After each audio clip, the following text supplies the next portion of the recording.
This Family Life News podcast is made possible by the support of listeners like you. It's the Noon Report from Family Life, bringing a Christian worldview to what's happening in New York, Pennsylvania, across the country, and around the world. Weather with Kevin Williams, plus special features and reports with the Family Life News team. Now, here's what's happening. Prison protests. Good afternoon. Welcome to the broadcast. New York Governor Kathy Hochul's prepared to deploy the National Guard to staff prisons amid a statewide protest by prison guards. They're upset over safety issues, salaries, and staffing shortages. Kevin Brunn's been a corrections officer for over 30 years in the Empire State. The time has come for these men and women to make a stand and show Governor Hochul that we're not going to take it anymore. State Senator Mark Walsick says for the strikes to end, solitary confinement must be reinstated. Well, I'm calling on the governor to repeal HALT, to give corrections officers the tools that they need to do their difficult job. Protests have broken out at more than 24 prisons statewide. Governor Hochul calls the job action illegal. It's full steam ahead for Elon Musk, a federal judge refusing to relinquish the cost-cutting authority that was granted to Musk and the newly formed Department of Government Efficiency, or DOGE. Musk says the unchecked growth of the government bureaucracy is a wrong that must be righted. The president is the elected representative of the people, so he's representing the will of the people. And if the bureaucracy is fighting the will of the people and preventing the president from implementing what the people want, then what we live in is a bureaucracy and not a democracy. 14 states tried unsuccessfully to stop DOGE from accessing federal data or from firing government workers. The judge ruling that the plaintiffs failed to show evidence of imminent harm. The knee-knocking, face-freezing, nose-numbing cold will continue for a couple more days. Once the wind hits, though, I'm like, this is Antarctica. This is the equivalent of Antarctica. Yeah, it does feel kind of like Antarctica out there. Meteorologist Tim Schmidt. This is stuff that you really need to be paying attention to. Make sure that you are bundled up, hats, scarves. Make sure your ears are covered up, too. The cold will fold as the week wears on. By Saturday, we're back above freezing. 3 feet of snow has fallen since Monday, downwind of Lake Ontario. It's insane how much has fallen just already. A state of emergency was in place overnight for Oswego County, New York, where blowing snow caused blizzard-like conditions. It's a whiteout.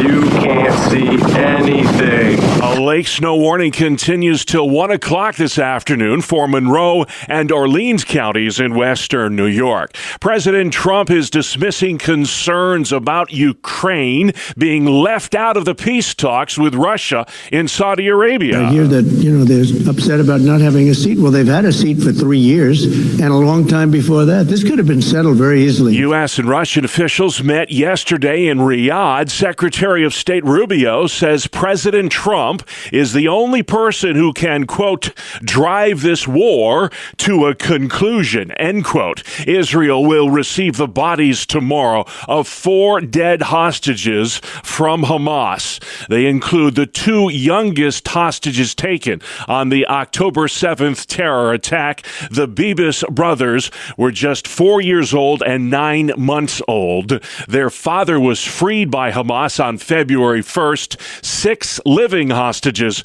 will be released on Saturday.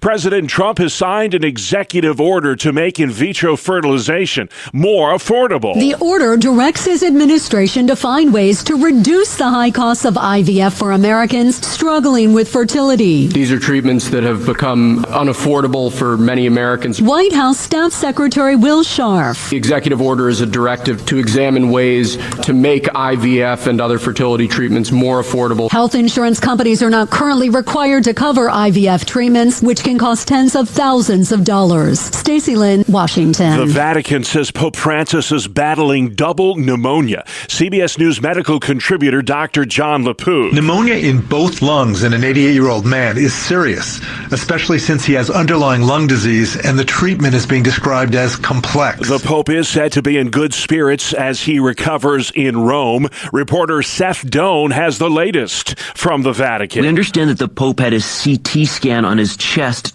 and that revealed the onset of bilateral or double pneumonia. As a younger man, he had part of his lung removed. And of course, this Pope is now 88 years old. All the Pope's public events have been canceled through Sunday. Still to come on the Noon Report, a Wednesday edition. Prison protests, picking college, and family matters. Good afternoon. I'm Kevin Williams, calling for a touch of snow and a continuation of the cold conditions for another couple days and nights. I'll have forecast details coming up. We'll see you in 10 minutes. All right, Kevin, we'll see you then. Let's check the stories that are making news where you live, all across New York and Pennsylvania. As mentioned at the top of the broadcast, New York Governor Kathy Hochul's ordered the National Guard be ready. You may have to staff prisons if a statewide corrections officer strike does not end by tomorrow. Guards at 24 prisons have walked off the job to protest workplace safety pay and staffing shortages. Hochul calls these strikes unlawful. Andrew Lawson's a prison guard at the Riverview Correctional Facility in Ogdensburg. It's horrible. I mean, when you're getting ready to go into work the day before, you literally feel like you're ready to throw up because you know you're going to go into work and it's going to be a battleground. I mean, they've pushed us to the point where we can't do this anymore. Lawson says morale is at an all-time low and there is a laundry list of demands that prison guards will fight for. Chief among them is the restoration of solitary confinement for dangerous inmates. We're losing jails. We're having riots at jails. They're taking over prisons and, the state's acting like nothing's going on at all. These people have been convicted of breaking a law in society and then they come in here and then there's no rules for them to follow. The corrections officers are demanding that Governor Hochul repeal the HALT Act and give prison guards the tools they need to do their job. A new report today ranks states on their family strength. And apparently both New York and Pennsylvania have some work to do in that regard. Pennsylvania comes in 34th in the country in terms of marriage and family stability. According to the just released Family Structure Index, things are even worse in New York. The Empire State is 48th on that list. That means just two other states, Rhode Island and New Mexico, is worse when it comes to raising a family.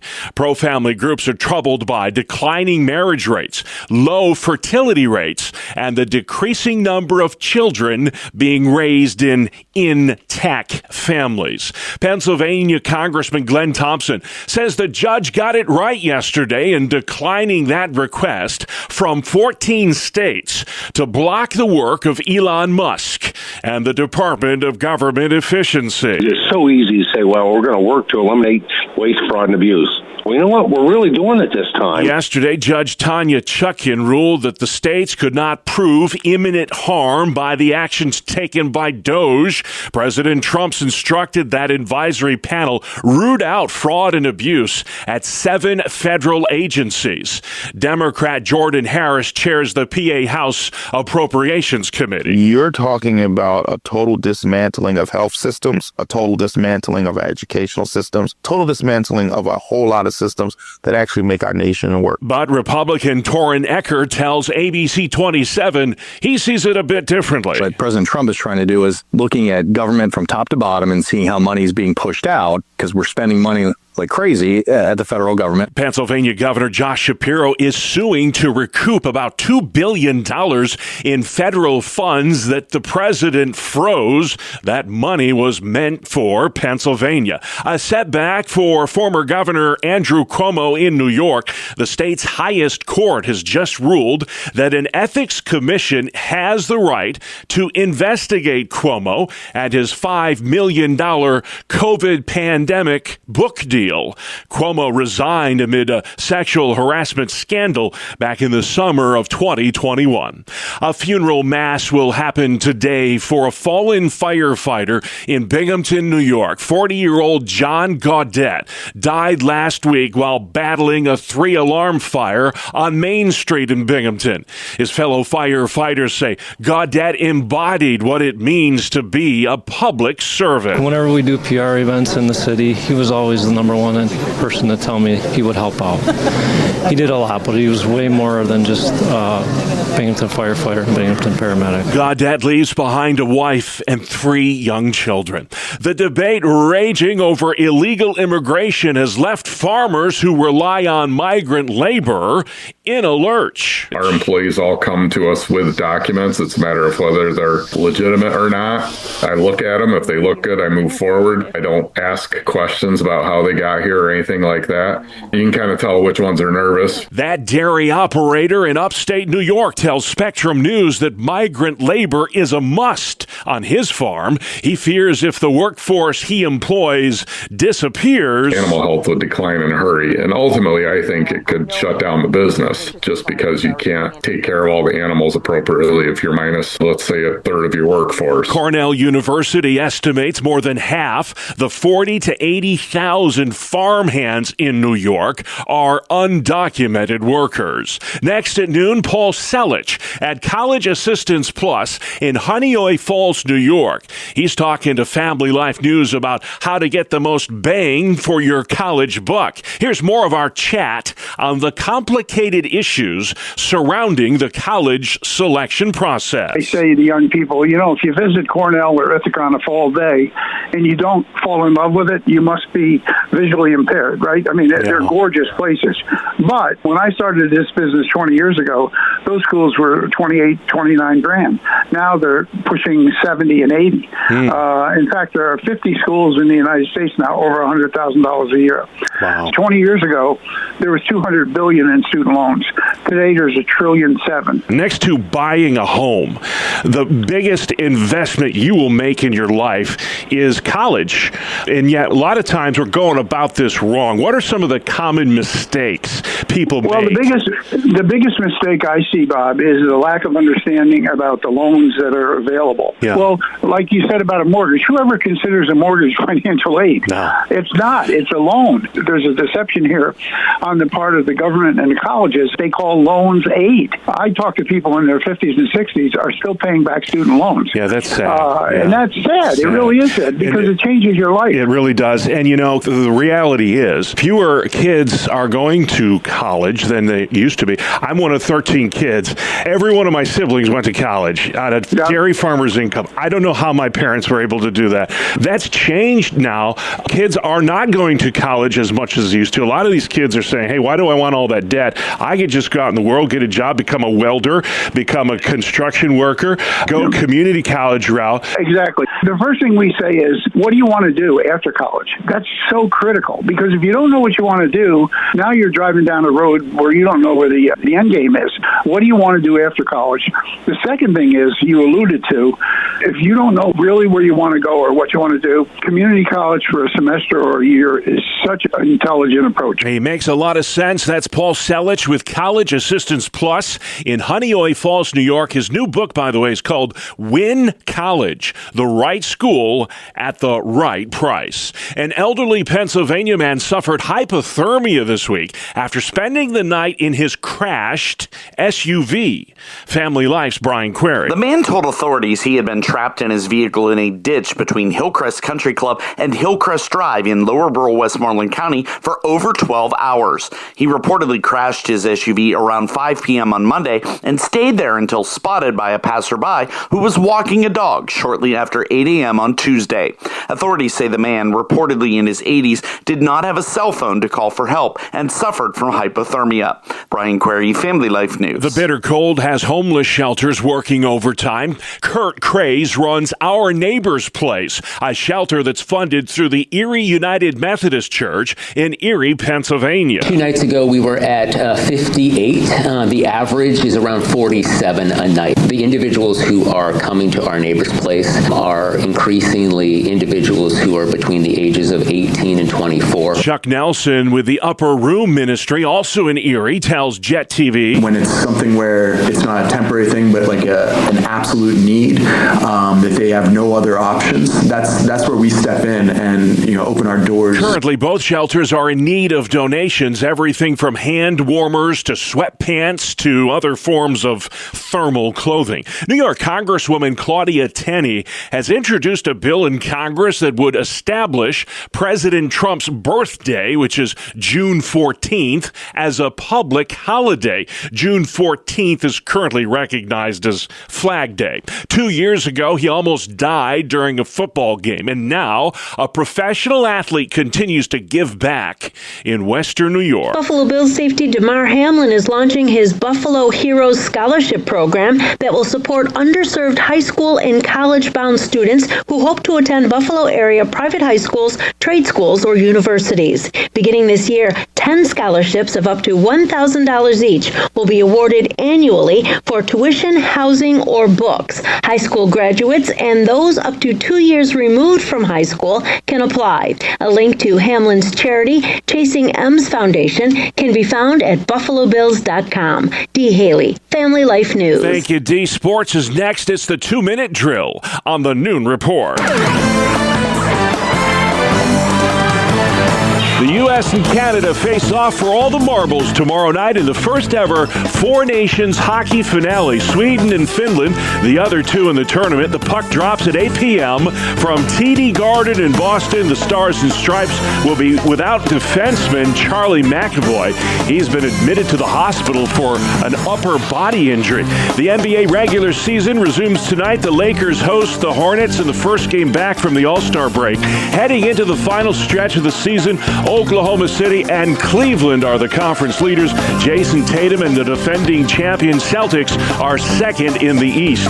One of the best hitters in baseball slated to become a free agent after the upcoming season. We're talking about Vladimir Guerrero of the Toronto Blue Jays, failing to work out a contract extension. He's a four-time All-Star and was second last season in the AL with a .323 batting average. Guerrero is expected to command a contract similar to Juan Soto's 15-year, $765 million mega deal with the New York Mets. The Chicago Cubs have added veteran World Series champ Justin Turner to their lineup. The 40-year-old Turner spent time with the Blue Jays and Mariners last season. He's a career .285 hitter with 198 home runs in 16 seasons.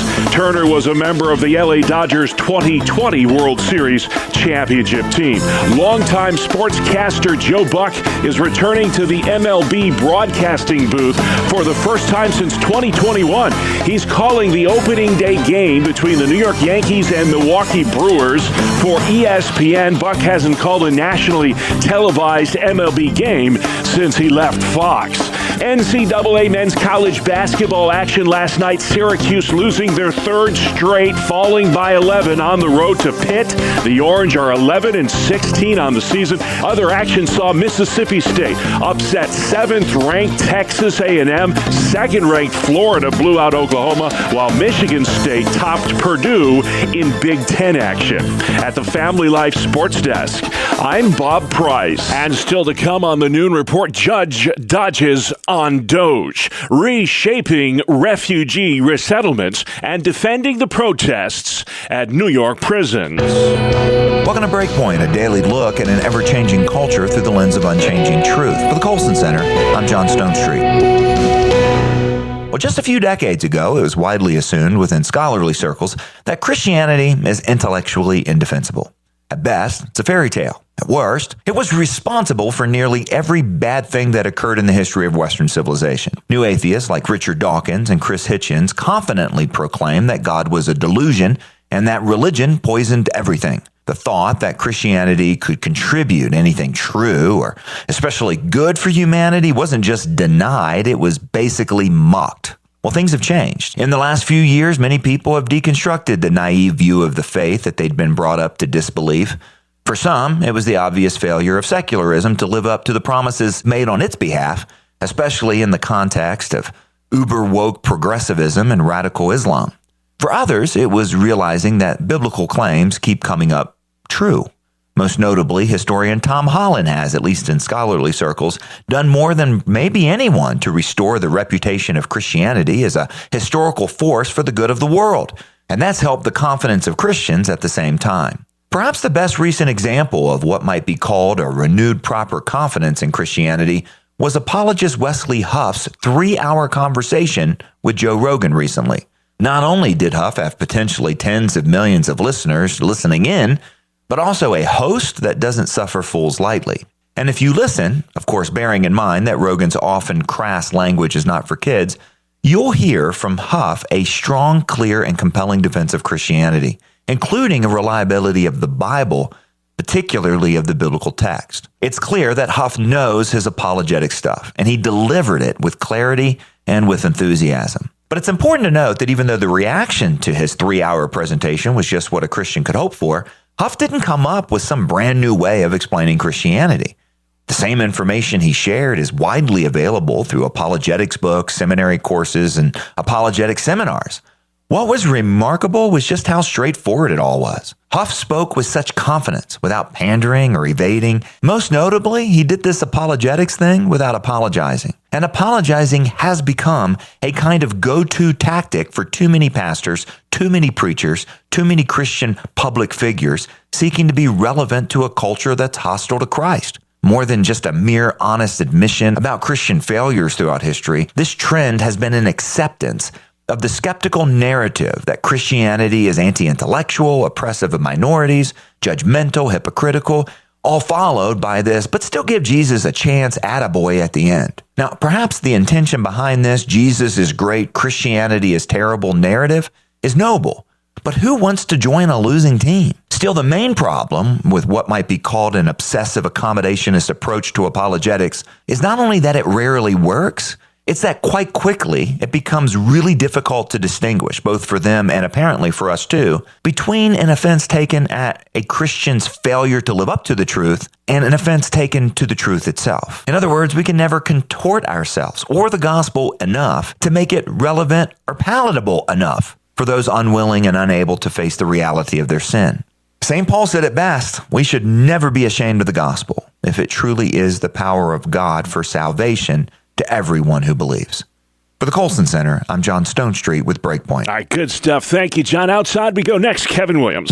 Here's your Family Life weather forecast. Our call for this afternoon, plenty of clouds and cold. There'll be a touch of light snow or flurries across parts of western central New York and northwest Pennsylvania. A little more of the way of sunshine breaking through across parts of central and eastern Pennsylvania. High temps mid-teens to mid-20s. For tonight and tomorrow, rather cloudy with some light snow and flurries.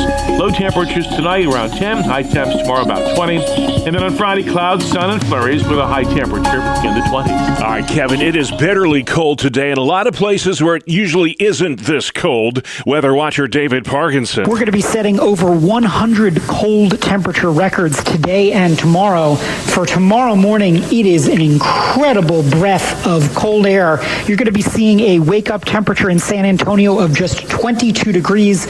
Oklahoma City and Tulsa below zero. Kansas City at minus 13. For us, the cold folds as the week wears on. By Saturday, we're back above freezing. A lake snow warning continues today in Monroe and Orleans counties in western New York. Corrections officers continue their protests at dozens of prisons across New York. The guards say they're overworked and underpaid. The staffing crisis is going on is mandating people work 24-hour plus shifts, which is very unsafe, unhealthy. It's causing family strife. It's causing illnesses. Governor Hochul says she's prepared to call up the National Guard to staff the prisons amid the statewide strike. She calls it unlawful, the strike that is. Elon Musk defending the cost-cutting operations at DOGE, the Department of Government Efficiency. Musk says if the nation's deficit is not addressed, America will go bankrupt. This is a very important thing for people to understand.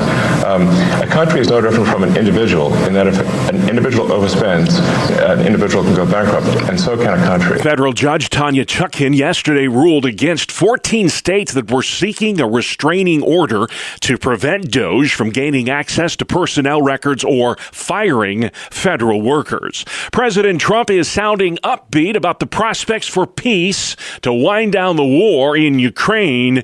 He is giving a thumbs up to yesterday's talks between the U.S. and Russia in Saudi Arabia. I think I have the power to end this war, and I think it's going very well. Asked if the U.S. would support a call from Russia for new elections in Ukraine, President Trump said, We haven't had elections in Ukraine. Well, we have martial law, or essentially martial law in Ukraine. Ukrainian President Volodymyr Zelensky's term ended last year, but elections are not expected until the war ends. Jared Halpern at Fox News. Ukraine's president says there can be no peace until Kyiv has a seat at the bargaining table, and right now they do not. You're tuned in to the Noon Report for Wednesday on Family Life. The settlement of refugees into communities in the United States has been halted, at least temporarily. We're going to talk about the who and the what of refugees today on Family Life's Inside Out. I'm Martha Manikas Foster, and my guest today is author and speaker Matthew Soerens. He is Vice President of Advocacy and Policy for the Christian humanitarian organization World Relief. Could you start us out with the baseline definitions of immigrant and then refugees? Refugee, under U.S. law and international law as well, is someone who has left their country because of a well-founded fear of persecution that is specifically on account of their race or their religion, political opinion, their national origin, or their particular social group. And at least the way the U.S. government conceives of this, they consider someone a refugee when our government has made that determination overseas. So it could be a Ukrainian who has fled to Poland, or an Afghan who has fled to Pakistan, or a Burmese person who has fled to Thailand. Vetted at that point, and if the U.S. government's interview process and background checks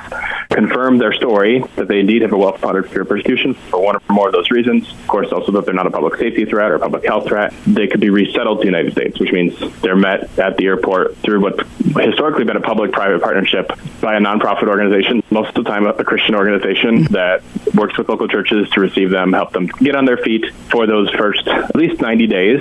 And then at least for us at World Relief, we've got a longer-term commitment to those families, working with church partners and others to make sure that they're integrating well into the local community. That means that a refugee has already gotten a status that our government gives them, right? And that's what's going to exactly right. It's going to be different about an asylum seeker, right? That is exactly right. So the refugee, at the point they're entering the United States, they have legal status from the moment they arrive. They're authorized to work from the moment they arrive. It's an indefinite status, so there's no expiration date on that. And they've done all the vetting overseas. Often that's a process that takes years. I mean, sometimes literally people are waiting in refugee camps for decades. The refugee process, where we already know that this person qualifies when they arrive, they can work right away, which means they can be self-sufficient, usually within roughly that 90-day period. It's actually a really great process that's worked really well for many decades under both Republican and Democratic administrations. And by the way, from a Christian perspective, we've also seen God work really marvelously through migration, and not just in the United States, of course, but there are both people who come here who don't know Jesus, who might have been unlikely to ever have had anyone explain the gospel to them had they stayed in their country of origin, who encounter the hope of the gospel here. There are people who come with a vibrant Christian faith. In fact, that might be the reason they had to flee their country. Right. And frankly, I have been evangelized, though I've been a Christian most of my life, by brothers and sisters in Christ who are so passionate about the gospel that they want to be at my door through broken English sometimes to make sure that I know who Jesus is. I think the American church actually needs some of that passion for the gospel. World Relief is part of the U.S. government's refugee resettlement program. Frequently, they are faith-based organizations that are part of that partnership, as you also mentioned. How have the newest directives from the Trump administration changed refugee resettlement, and what does that mean for refugees just recently invited into the country by our government that are kind of in the pipeline? There's actually been two really significant orders. So on day one of the new presidential administration, President Trump ordered a temporary suspension of all refugee resettlement. From January 27th, for at least 90 days, there will be no refugees arriving, with some very, very, very unlikely exceptions spelled out in the executive order. That was really disappointing to us at World Relief, and we're appealing to him after that 90-day review to resume refugee resettlement. He has said he wants to stand with persecuted Christians, and we'll highlight with our partners at Open Doors, 30,000 of the 100,000 refugees resettled last year were Christians from the countries where Open Doors says that Christians face the most severe persecution in the world. So it really is a lifeline for the persecuted church. We hope he does make that decision. We're going to continue to push him on that and pray for him on that. The second change, though, that certainly has been more surprising to us and caught us off guard, we got a notice as a resettlement agency from the State Department that we should stop work on serving any refugees in their initial 90-day period. So these are people who are already approved to be here and are here? are here. Yes. It's for us in our network, and this doesn't include our peer organizations. For World Relief, it's about 4,000 people. Okay. And that includes refugees. It also includes special immigrant visa holders who are similar to refugees, not exactly the same, but they're Afghans, and as a result were at risk under the Taliban. And they get the same 90-day support that refugees get. Okay. That was really troubling to us. I mean, I don't think that they're telling us you cannot serve those people. They don't have any legal authority to tell us we can't, use private resources to do so. And frankly, we are relying on church partners and donors and volunteers more than we ever have before. It's hard to come up with precise numbers, but it's probably about $6 million. My guest has been Matthew Sorens, Vice President of Advocacy and Policy for the Christian humanitarian organization World Relief. I'm Martha Manikas Foster with Inside Out on Family Life. All right. Thank you very much, Martha. You can subscribe, listen to, and share this feature, as well as all our original podcasts at Apple Podcasts, Spotify, YouTube, or FamilyLife.org. Good afternoon. Here's your Family Life regional weather forecast. We remain in the grip of an Arctic air mass, and the result, below normal temperatures, will continue these next couple days and nights. A weak trough has generated a bit of snow in some areas, and we expect a bit more over the next couple days, but no big storms are looming large locally. Our call for this afternoon, plenty of clouds and cold. There'll be a touch of light snow or flurries across parts of western central New York and northwest Pennsylvania.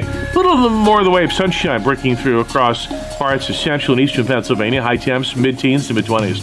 For tonight and tomorrow, rather cloudy with some light snow and flurries. Low temperatures tonight around 10. High temps tomorrow about 20. And then on Friday, clouds, sun, and flurries with a high temperature in the 20s. All right. Thank you, Kevin. Finally at noon, we celebrate a marriage of flavors that few can resist. Reporter Bree Tennis. Some foods just go together like peanut butter and jelly, but today we're celebrating the merging of chocolate and mint. Think of it as a health food because the ancient Greeks believed mint cured hiccups, and well, chocolate makes everything better. Johns Hopkins says it's clinically proven to improve mood, heart health, and brain function. So grab a cone of mint chocolate chip or a straw for a shake, or how about a brownie, because today is National Chocolate Mint Day, and it's proven to be a health food. Sort of. I'm Bree Tennis. Yeah, stress that sort of, Bree. We'll have to have RFK maybe look into that one. And that's our world. For those who don't know, RFK is the new health secretary. All right, there we go. That's our world, the world we live in. Wednesday, February 19th. I'm Bob Price. Family Life News. You've been listening to the Noon Report, heard weekdays on Family Life. Thank you for listening.